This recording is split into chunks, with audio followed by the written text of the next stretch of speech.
This is Dreamtime Science, where tonight's most interesting discoveries become tomorrow's dreams.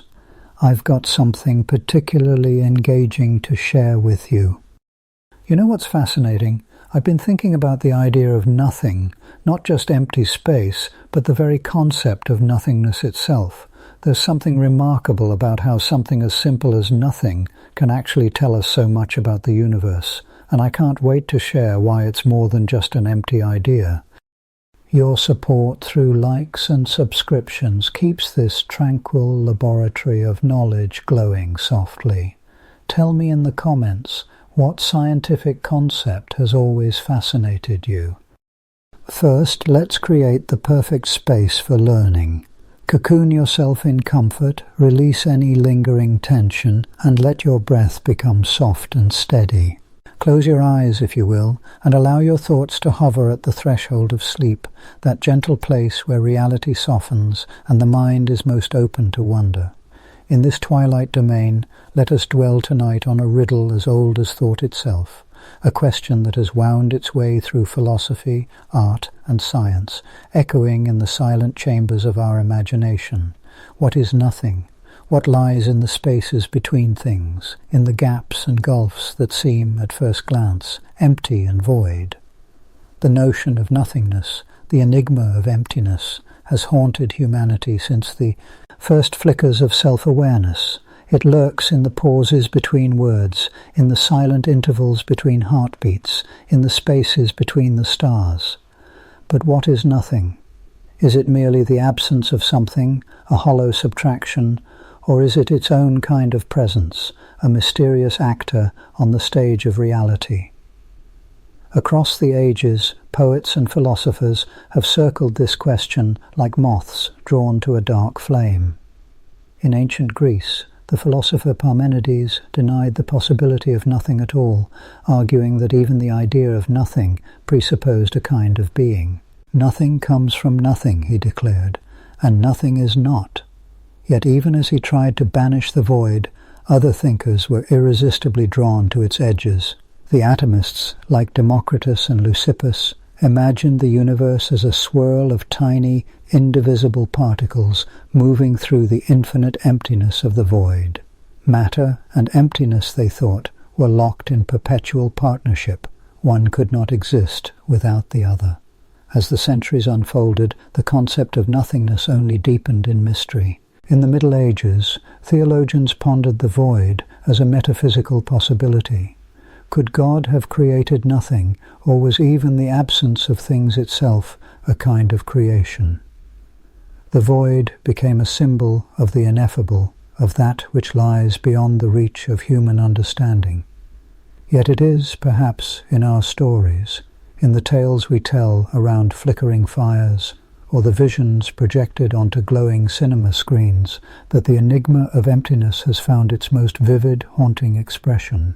Science fiction, that genre of dreams, has long been entranced by the notion of nothingness.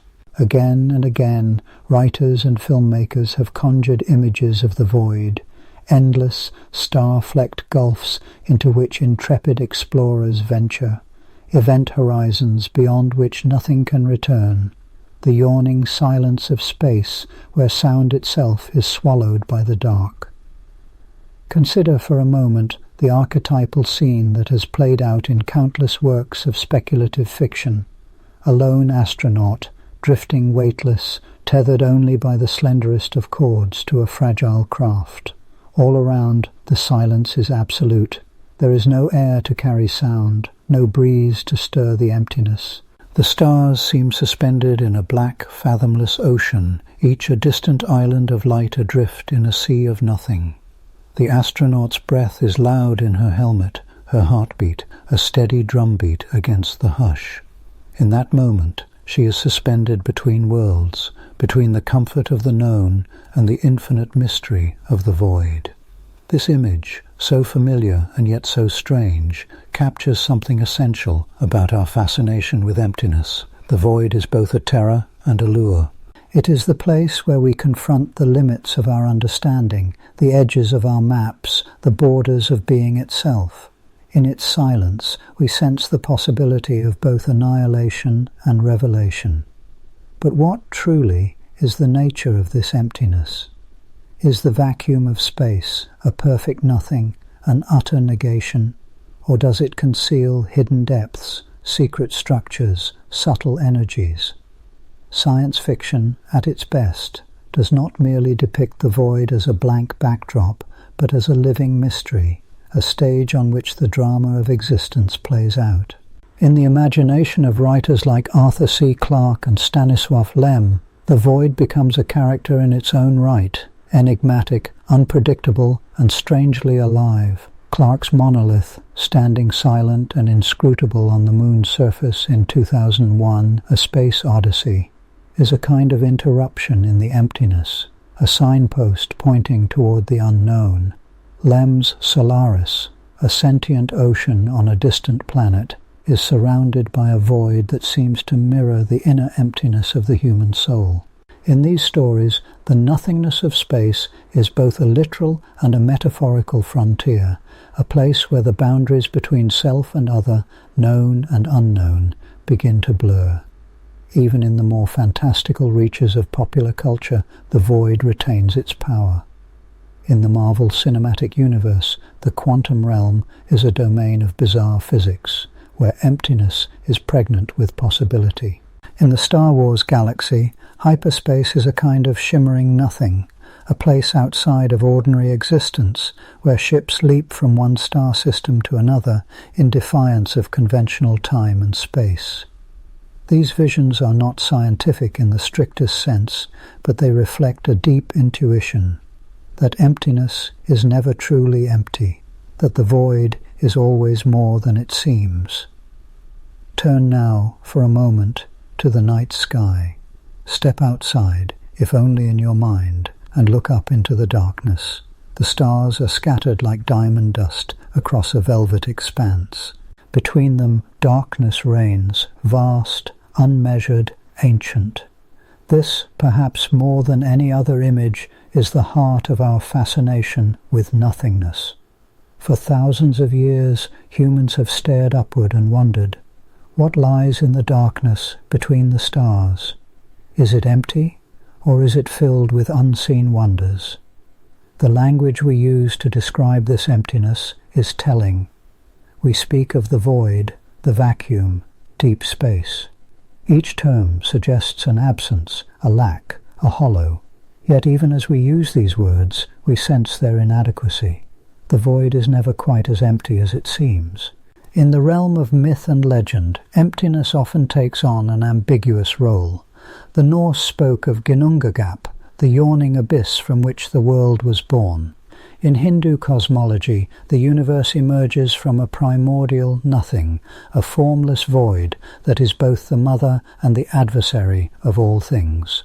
Again and again, cultures have returned to the image of the void as a place of potential, a womb, a crucible, a paradoxical fullness that precedes creation. Science fiction, in its turn, has played with these ancient motifs, translating them into new languages and new worlds. The wormhole, a staple of interstellar narratives, is a kind of engineered emptiness, a tunnel through nothing, a shortcut across the void. The black hole, another favorite, is a place where the fabric of space and time collapses into an infinitesimal point, a singularity surrounded by an event horizon beyond which nothing, not even light, can escape. In these stories, emptiness becomes not just a backdrop, but an actor in the cosmic drama, a force that shapes destinies, swallows worlds, and challenges the limits of comprehension. Yet for all our speculation, there remains a haunting uncertainty at the heart of the matter.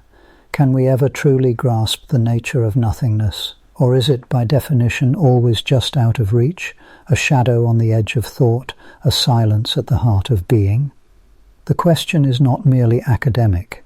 It reaches into the core of our experience, shaping the way we understand ourselves and our place in the universe. The enigma of emptiness is, in a sense, the enigma of consciousness itself. For what is the mind? if not a kind of void, a space in which thoughts arise and dissolve, a theatre in which the play of being unfolds. Our fascination with emptiness is mirrored in the arts, where silence and absence become tools of expression. In the pauses between musical notes, in the blank spaces of a canvas, in the ellipses of a poem, nothingness acquires a strange, electric presence. The sculptor Henry Moore once remarked that the space inside a form is as important as the form itself. In his hollowed-out figures, emptiness becomes substance, absence becomes presence. The Japanese aesthetic of Ma celebrates the beauty of empty space, the interval, the pause, the breath between things. So too in literature, where the unsaid can be as powerful as the spoken. The Russian writer Anton Chekhov was a master of silence, of the things left hanging in the air. In his stories, emptiness is not a void to be filled, but a space in which meaning can grow. In the gaps between words, in the hush between scenes, the imagination finds room to wander. Returning then to the world of science fiction, we see that the void is never merely a setting, but a participant in the narrative. It is the challenge that must be faced, the mystery that must be explored. In Isaac Asimov's The Gods Themselves, a parallel universe is separated from our own by an impenetrable barrier of emptiness, a nothing that is paradoxically the source of both danger and hope. In Ursula K. Le Guin's The Dispossessed, the desolate empty landscape of the moon, Anaris becomes a metaphor for exile and possibility, a canvas on which a new kind of society can be imagined. The enigma of emptiness, then, is not simply a scientific puzzle, but a wellspring of creativity, a source of both fear and inspiration. In our stories, we project our deepest hopes and anxieties onto the void, turning emptiness into a mirror of our own inner landscapes. The darkness between the stars becomes the darkness within ourselves, a place of longing, of curiosity, of endless potential. Perhaps this is why the image of the lone explorer drifting through the silent gulfs of space resonates so deeply. In the emptiness, we are confronted with ourselves, with our fragility, our courage, our hunger for meaning.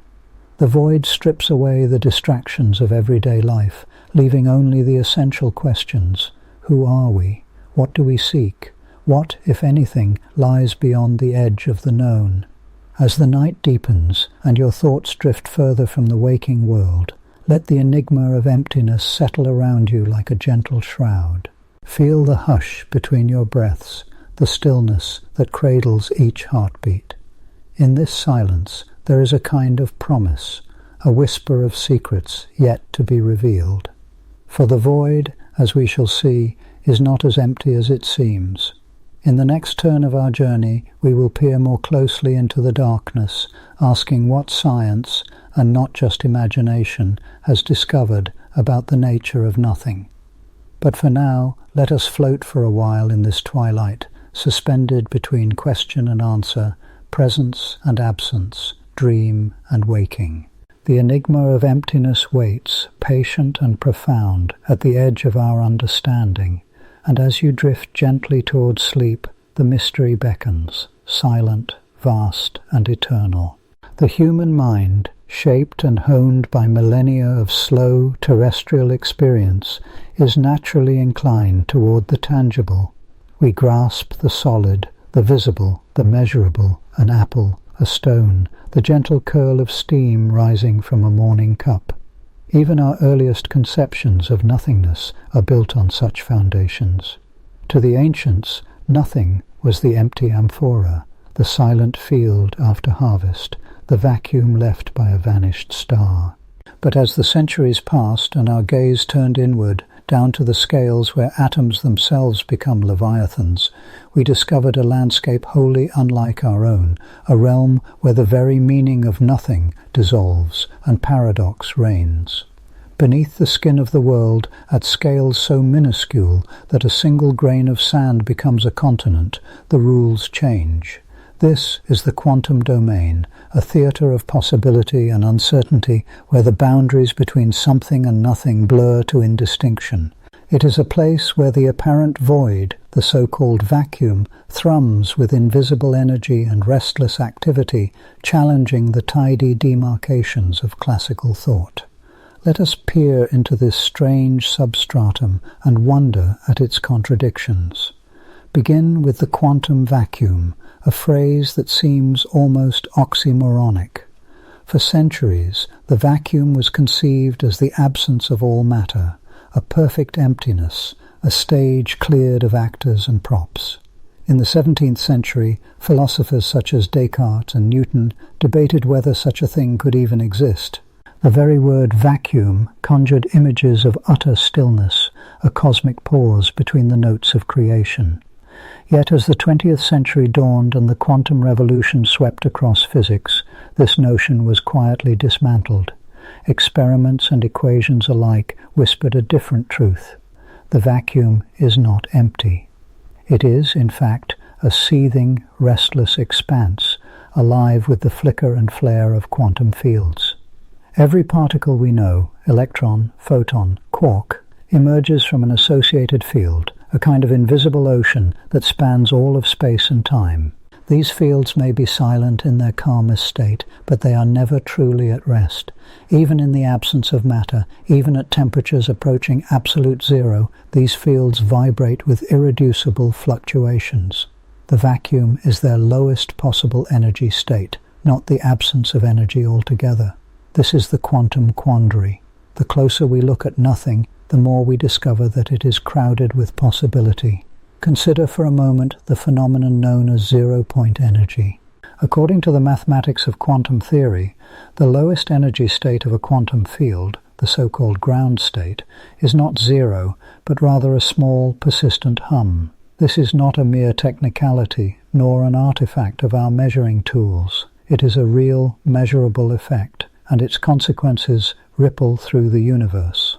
One of the most striking demonstrations of this hidden energy comes in the form of the Casimir effect, an experiment that seems almost magical in its subtlety. Picture two ultra-thin metal plates, polished to a near-perfect smoothness, suspended just a hair's breadth apart in a vacuum. To the naked eye, there is nothing between them, no air, no dust, no light. They should, in principle, remain motionless, untouched. But as physicists first discovered in the mid-20th century, when these plates are brought close enough, on the order of a few hundred nanometers, they are mysteriously drawn together as if by invisible hands. No classical force can explain this attraction. It arises from the quantum vacuum itself. Between the plates, only certain wavelengths of the electromagnetic field can exist. The space constrains the field's possible modes. Outside the plates, all wavelengths are permitted. This imbalance means that paradoxically, the vacuum pressure outside the plates is ever so slightly greater than that inside, and the plates are pushed gently together. It is as if the vacuum, far from being empty, is a restless sea whose pressure can tip the scales of the very small. This subtle nudge, this quantum caress, is not a curiosity confined to laboratories.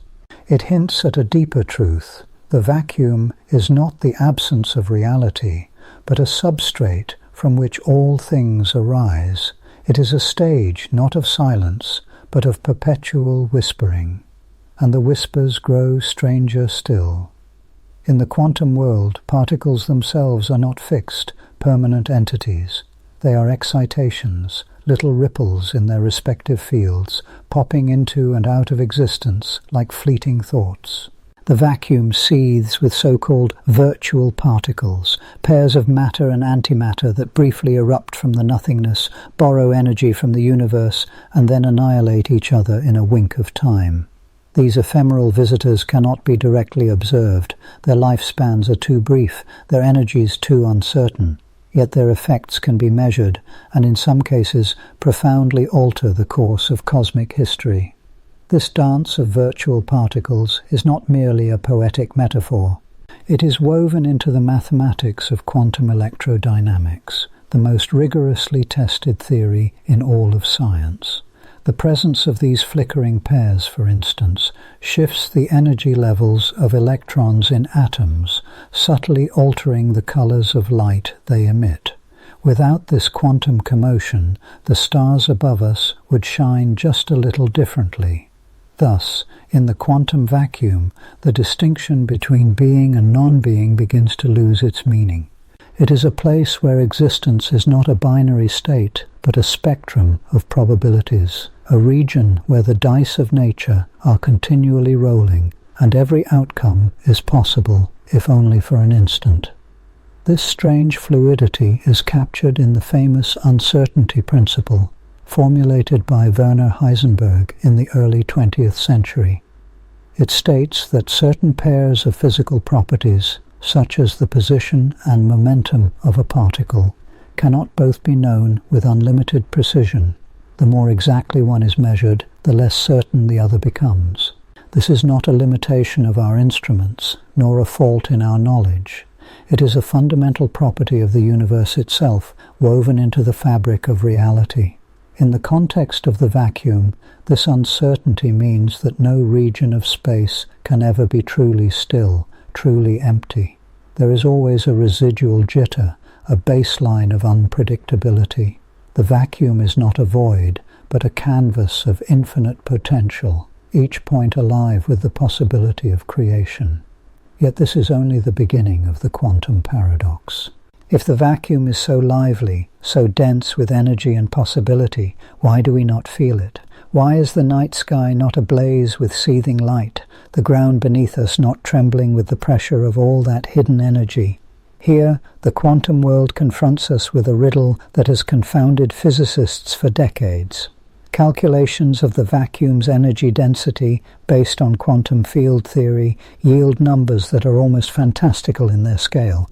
Some estimates suggest that the energy contained in a single cubic centimeter of empty space could outstrip that of all the matter in the observable universe. And yet, the universe is not ripped asunder by this energy. Space appears placid, the stars drift serenely, and we go about our lives blissfully unaware of the storm beneath our feet. This is the so-called cosmological constant problem, one of the deepest mysteries in modern physics. The energy of the quantum vacuum should, in theory, have a profound effect on the expansion of the universe, acting as a kind of gravitational repulsion, yet the observed value is staggeringly smaller than the predictions, by a factor of 10 to 20, a number so vast that it defies comprehension. Here, then, is the quantum quandary in its most acute form. The equations insist that nothing is not only something, but an overwhelming something, and yet our universe behaves as if this energy is almost absent. Somewhere between the mathematics and the cosmos, a secret waits to be uncovered. Perhaps the vacuum is a kind of palimpsest, a layer upon which the visible world is written, yet always faintly visible beneath the words. Perhaps it is a reservoir, holding back the tide of creation until just the right moment. Or perhaps, as some have speculated, our understanding of space and time themselves is incomplete, and the true nature of nothing eludes us still. In the meantime, the quantum vacuum continues its silent performance, shaping the world in ways we are only beginning to grasp. It is implicated in the birth of particles, the patterns of the cosmic microwave background, the fusion of elements in the hearts of stars. Even the very stability of matter itself depends on the ceaseless interplay of energy and uncertainty in the vacuum's depths. Through this lens, the quantum world becomes a place not of nihilism, but of hope, a realm where every fluctuation, every uncertainty is a seed of possibility. The emptiness is fertile, the silence charged with anticipation. Out of the apparent void, the richness of reality blossoms.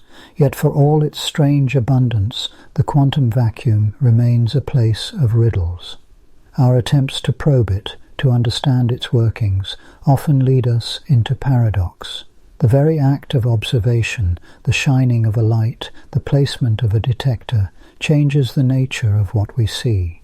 The quantum world is not a passive backdrop, but an active participant, responding to our gaze with new mysteries. And so, as we drift through the quantum domain, we are forced to abandon some of our oldest certainties. We learn that nothing is not absence, but potentiality, not silence, but the music of chance. We come to see that the deepest truths are not the ones that comfort us with clarity, but those that unsettle us with wonder. In the end, the Quantum Quandary is not a puzzle to be solved, but a journey to be undertaken. Each step reveals new layers, new contradictions, new horizons of possibility. The vacuum is not empty. It is exuberant, enigmatic, alive. As we leave this realm of restless silence and turn our attention outward toward the vastness of space, we may wonder how the lessons of the quantum world echo across the void. For even the emptiest reaches between the stars are shaped by the simmering energy of the vacuum, and the paradoxes of nothingness extend their influence across cosmic scales. In that vast expanse, the interplay of emptiness and creation continues, hinting at deeper connections yet to be revealed. Across the centuries, the quest to unravel the substance, or the absence, of the universe has been both a philosophical and an empirical voyage. From the earliest musings of ancient thinkers who pondered whether emptiness could truly exist, to the precise measurements made in modern laboratories, our story winds through the evolution of human curiosity, ingenuity, and the ever-deepening lens of discovery. The tapestry of science is not merely woven from new facts, but from the tools and experiments that let us glimpse what was once considered invisible or perhaps impossibly absent. Let us stand for a moment in the sunlit courtyards of ancient Greece, where philosophers such as Democritus and Leucippus debated the very fabric of reality. To them, the idea of the void, of empty space between the indivisible atoms, was essential. Without space, how could atoms move? How could change occur? Yet their intellectual adversaries, like Aristotle, recoiled from the notion of true emptiness. In Aristotle's world, nature abhorred a vacuum.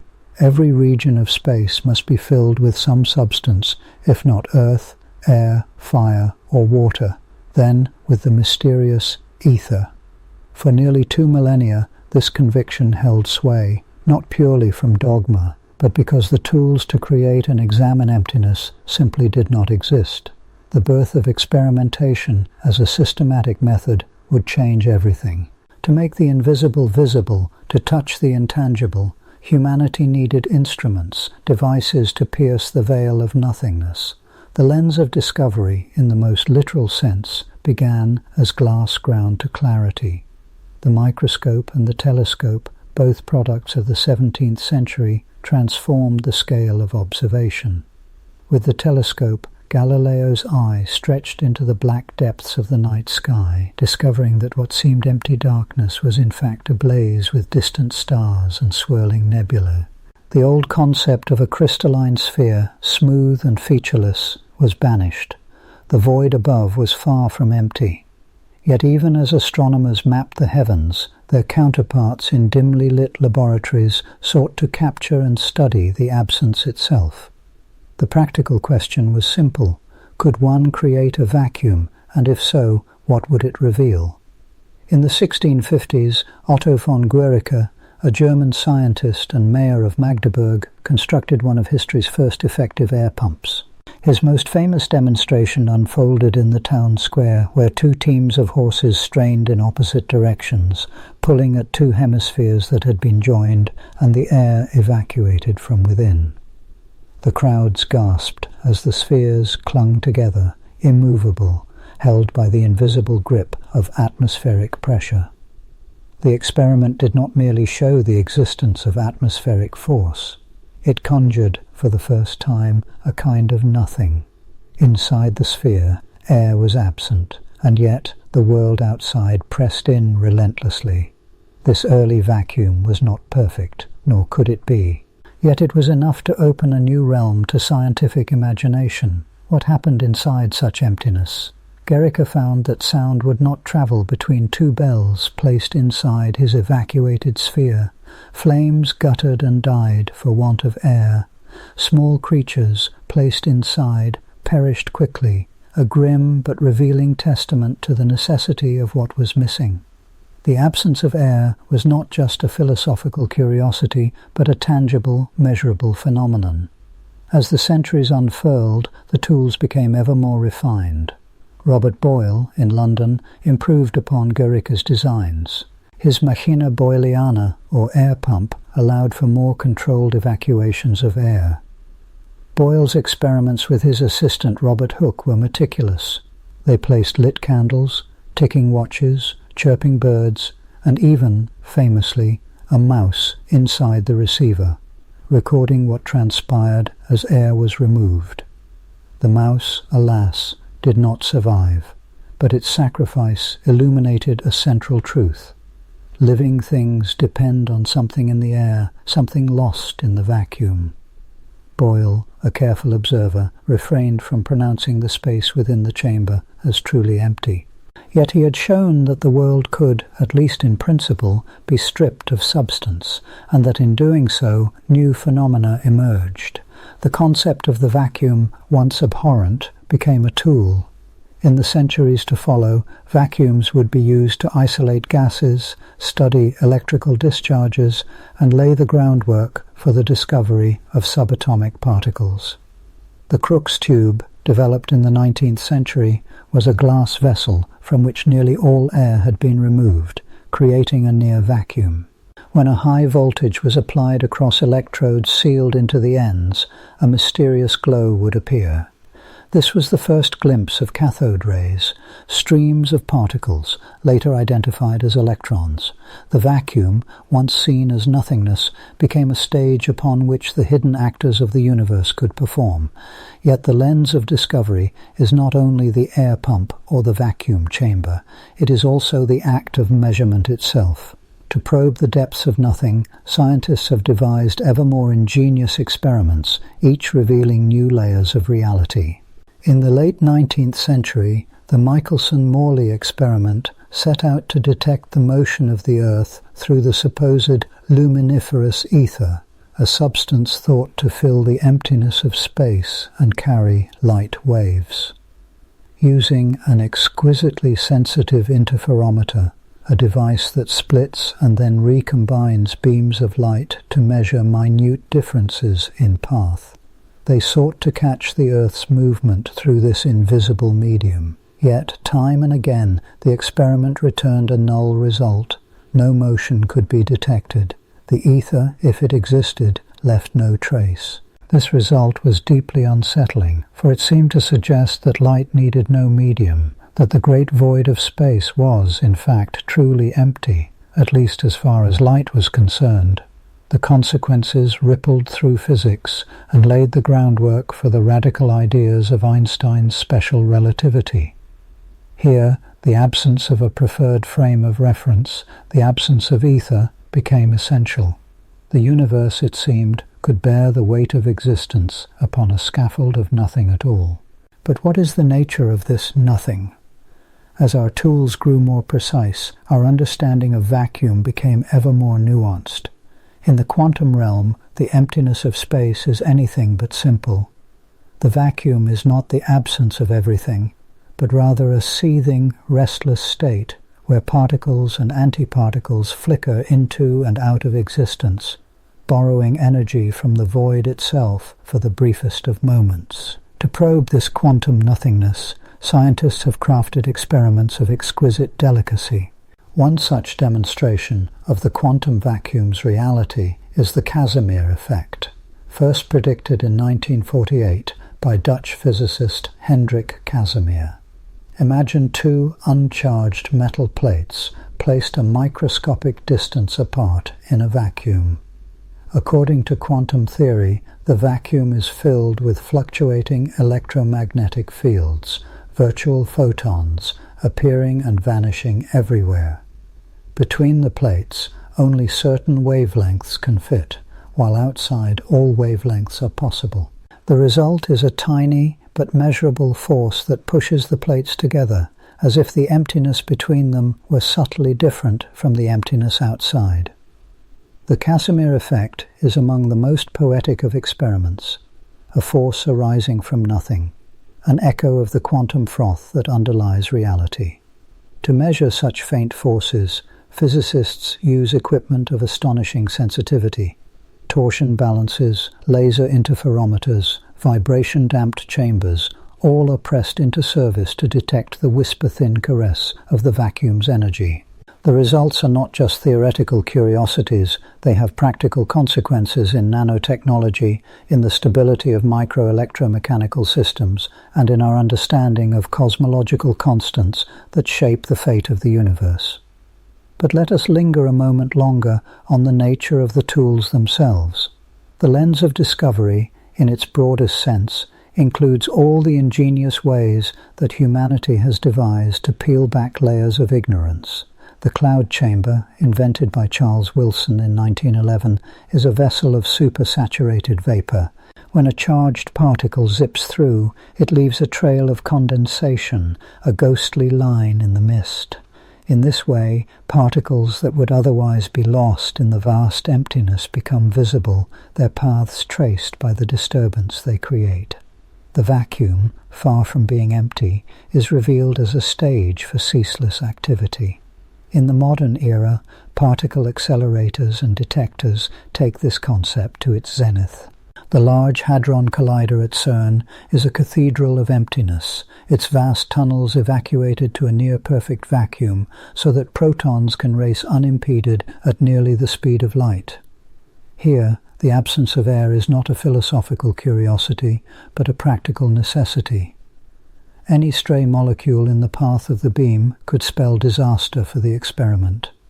The vacuum becomes a laboratory, a controlled environment in which the deepest secrets of matter and energy can be coaxed into revelation. Even in the vastness of space itself, our instruments have become more subtle. The Hubble Space Telescope orbits above the blurring atmosphere, peering into the darkness with piercing clarity.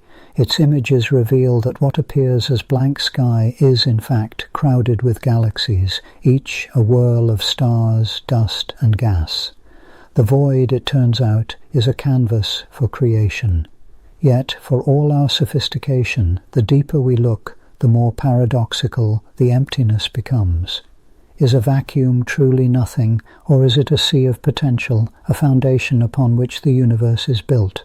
Our experiments both clarify and complicate the answer. The quantum vacuum is alive with possibility. From it, virtual particles briefly bloom, affecting the forces between atoms, influencing the expansion of the cosmos itself. The tools we use to probe this realm are, in a sense, always chasing shadows, detecting the aftermath of events that shimmer at the edge of existence. Consider, for example, the experiments that attempt to measure the energy of the vacuum itself. The so-called vacuum energy is predicted by quantum field theory to be immense, yet its observable effects, such as the cosmological constant driving the acceleration of the universe's expansion, are inexplicably tiny by comparison. This mismatch between what theory predicts and what observation reveals is one of the great puzzles of modern physics. Is our lens still too cloudy, our tools not yet fine enough to resolve the true nature of nothing? The lens of discovery is thus not a single invention, nor even a collection of devices. It is the ceaseless refinement of human curiosity, each generation building upon the last, each new experiment revealing unsuspected depths. The air pump, the telescope, the interferometer, the cloud chamber, the particle accelerator, the space telescope, all of these are points along a continuum, stretching from the earliest attempts to grasp the void to our present-day efforts to measure its ghostly energy. And always there is the interplay between what we expect to find and what the universe actually reveals. The experiments that failed, the ones that returned null results, or results that defied explanation, are as important as those that confirmed existing theories. The Michelson-Morley experiment did not detect the ether, but in its failure it opened the door to relativity. The search for perfect emptiness revealed instead a universe where emptiness itself is woven with fields and fluctuations, where the absence of matter is not the absence of consequence. As we drift further along this journey, the tools grow ever more subtle, the questions ever more profound. The history of probing nothingness is a history of ingenuity and humility, of learning to see with new eyes, and of accepting that each answer uncovers new mysteries. The lens of discovery remains unfinished, ever polished by the hands and minds of those who seek to know what lies beyond the veil. The night deepens, and with it the sense that for all we have seen, much remains cloaked in shadow. The experiments continue, each a small beacon in the darkness, each a step closer to understanding the true nature of nothing. Perhaps in the spaces between, the greatest secrets of the universe still wait. Silence, in its truest form, is a rare visitor to our world. Even in the deepest night, when the air rests and the creatures sleep, the universe offers no true silence. The wind finds its way through the ancient trees. The blood in our veins murmurs in its endless tide. The cosmos, too, hums its own secret melodies, microwave whispers, the faint background hiss of photons echoing from the birth of time, cosmic rays tapping on the uppermost doors of our atmosphere. Yet, in our search for the nature of nothingness, silence becomes our most faithful companion, if only for brief and precarious moments. The word nothing itself is heavy with paradox. It is a concept that slips through our grasp, dissolving into the very act of thinking about it. For to think of nothing is, already, to think of something, to bring into being the shadow of absence. Let us begin this final reflection as one might enter a sacred hall, shoes left at the threshold, breathing softened. Imagine, if you will, a vast concert hall emptied of all audience, all musicians, even the hum of the stage lights silenced by a distant circuit breaker. There is no one to clap, no one to tune their instrument, not even a conductor's heartbeat of anticipation. In this moment the hall is silent, but not nothing. The air persists, molecules bustling in Brownian confusion. The wood remembers centuries of music, its grain still trembling perhaps with the ghost of Mahler or Debussy. Even as you stand in the centre, the silence is not a void, but a fullness, a tapestry woven from the absence of sound, and yet vibrating with the memory of all that has ever been heard. Such is the human predicament with nothingness. Our every attempt to grasp it is haunted by the fullness of experience. Even the most absolute vacuum, stripped of all matter, is not empty in the quantum sense. The vacuum boils and flickers with ephemeral particles, born and annihilated in pairs, virtual, fleeting, a dance on the edge of being. Physicists, when they speak of the vacuum, know it is not the nothing of philosophy, but a seething potential, a waiting stage. The universe abhors true emptiness. Even where there is nothing, there is the capacity for something. Philosophers, for their part, have long wrestled with the idea of nothingness. The ancient Greeks, pondering the birth of all things, asked themselves, how could something arise from nothing? Parmenides, stern and unyielding, declared that nothing cannot exist. To speak of it is to fill it with meaning.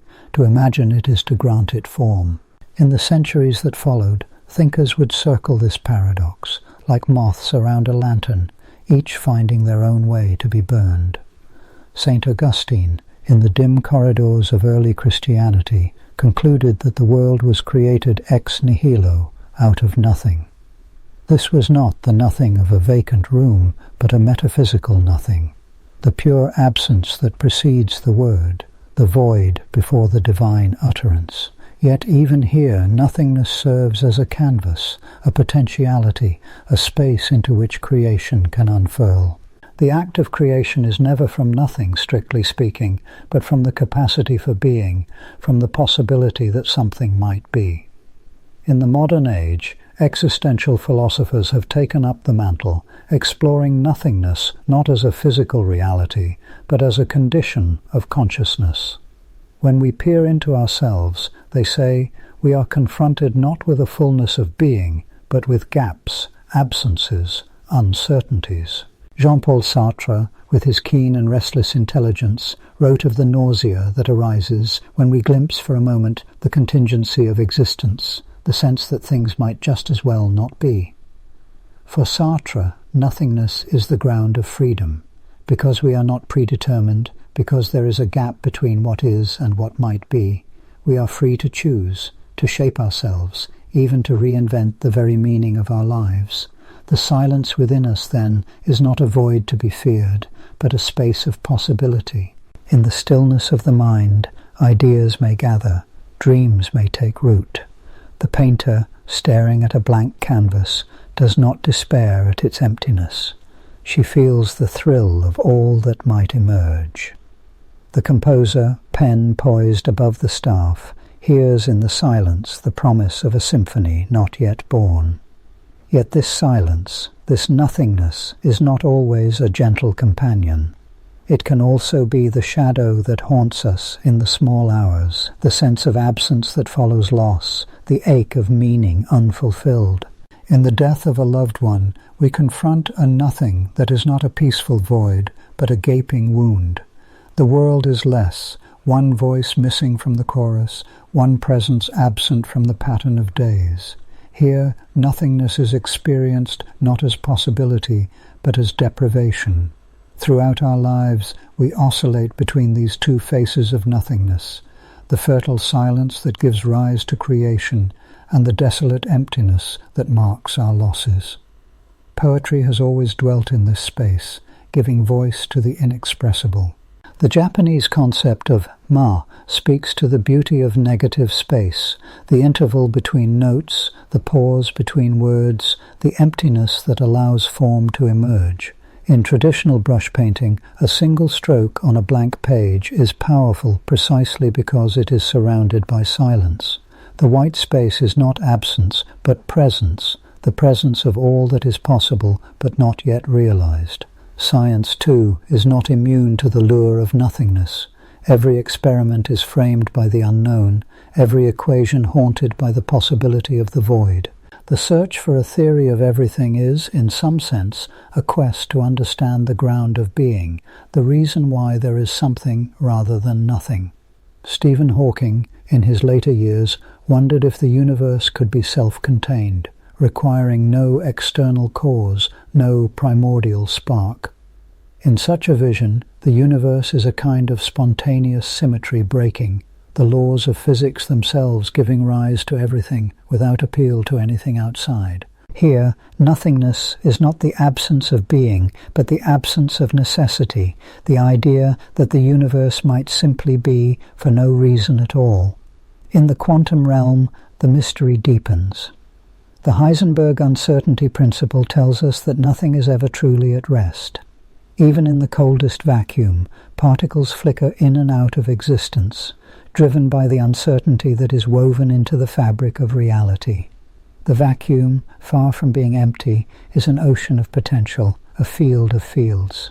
Virtual particles borrow energy from the void, only to pay it back in the briefest of instants. Some physicists even speculate that our universe itself may have emerged from such a quantum fluctuation, a ripple in the nothingness, a momentary wink in the eye of eternity. But perhaps the most profound encounter with nothingness occurs not in the laboratory or the library, but in the quiet moments of our own lives. When we pause, when we listen, when we allow the noise to fall away, we catch a glimpse of the silence that underpins all things. This silence is not empty, but full of possibility, full of memory, full of the subtle music that plays just beneath the threshold of hearing. Consider the moments before dawn, when the world holds its breath and the first light has not yet broken the horizon. In this hush, there is a sense of waiting, not emptiness, but expectancy. The birds are silent, the roads are empty, and yet something stirs. The nothingness of night is pregnant with the day to come. In this way, every silence is a prelude, every absence a space in which new things may appear. In meditation, practitioners seek to quiet the mind, to let thoughts drift away like leaves on a stream. The goal is not to achieve a state of blankness, but to encounter the spaciousness that lies beneath the chatter. In this spaciousness, one discovers a deeper kind of awareness, a sense of being that is not tied to any particular thought or feeling. This is the silence in which insight arises, in which the self dissolves and merges with the world. There is a paradox here, as there is in all things human. We long for silence, yet we fear emptiness. We seek meaning, yet we are drawn to the mystery of the void. The philosopher Blaise Pascal wrote of the eternal silence of these infinite spaces, which filled him with dread. Yet others have found in the same silence a kind of peace, a recognition that, in the vastness of the universe, our smallness is not a flaw, but a gift. For in being small, we are free to wonder, to imagine, to create. The silence of the cosmos is not indifferent, but inviting. The stars scattered across the blackness are not isolated points, but part of a vast and intricate web. The space between them is not empty, but alive with fields and forces, with the possibility of new worlds, new forms, new lives. Even as we gaze into the deepest reaches of space, we are reminded that the nothingness we see is only the backdrop for untold stories. In the end, the Symphony of Silence is not an absence, but a presence that enfolds us, that cradles our brief lives in the arms of time. To listen to this symphony is to hear the echoes of creation, the faint music that plays behind the veil of existence. It is to recognize that in the midst of all our striving, all our questioning, there is a deeper harmony, a silence that sings. This silence is the mother of all things, the blank page, the empty stage, the dark night before the dawn. It is the space in which our lives unfold, the canvas upon which we paint our days. It is the possibility that lies at the heart of the universe, the mystery that invites us to look, to listen, to dream. We are creatures of noise and motion, yet we carry within us a longing for stillness. We measure our days by the ticking of clocks, the rising and setting of the sun, the heartbeat that marks the passage of time. And yet, in the quietest moments, we sense something beyond the clamour, a presence that is not absence, a fullness that is not being. Perhaps in the end, the lesson of nothingness is this, that silence is not the opposite of sound, but its partner, that emptiness is not the absence of meaning, but the space in which meaning is born. The universe in all its vastness is not a void, but a symphony, a harmony of presences and absences, of notes and rests, of being and nothingness. As we drift into sleep, we enter our own private silence, a space where thought dissolves, where the boundaries of self grow thin. In this silence, the symphony plays on. The world does not vanish, but changes its form. The nothingness we fear becomes the cradle of dreams, the wellspring of possibility. And so we rest, held in the arms of silence, listening to the music that is always playing, even in the quietest of nights. The mystery of nothingness remains, an invitation and a promise, a door that opens onto the infinite. In the hush between heartbeats, in the pause between breaths, the universe waits, silent, expectant, alive with all that might yet be. As our journey through the quiet cosmos of nothingness gently drifts to a close, may your thoughts float like stardust, softly settling in the vast stillness between the stars. Let the mystery of existence's silent spaces lull you into peaceful wonder, until we meet again beneath the comet tail fading into the hush of space for more Dreamtime tales.